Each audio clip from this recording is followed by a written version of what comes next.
বছর হয়ে গেছে, আমি আমার বাবাকে দেখি না। বাবা কি জিনিস আমি বুঝি না।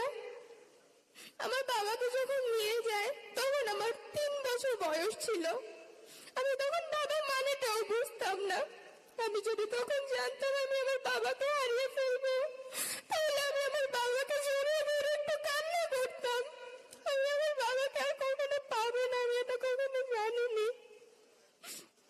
আমার বয়সটা যখন বাবার হাত ধরে ফুটপাত দিয়ে হেঁটে হাঁটা শেখার, সেই বয়সটায় আমি আমার মায়ের হাত ধরে বাবার শরীরটা বুকে নিয়ে আমার বাবাকে দাঁড়ে দাঁড়ে খুঁজেছি, কিন্তু আমি আমার বাবাকে কোথাও পাইনি।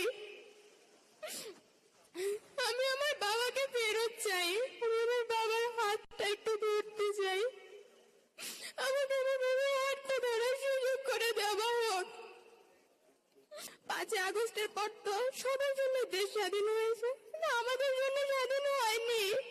আমি আমাদের বাবাকে এখনো পাইনি। যতদিন পর্যন্ত আমার বাবা সহ আমার সকল ছাত্রদের আমরা ফেরত না পাবো, ততদিন পর্যন্ত আমাদের জন্য দেশ স্বাধীন হবে না।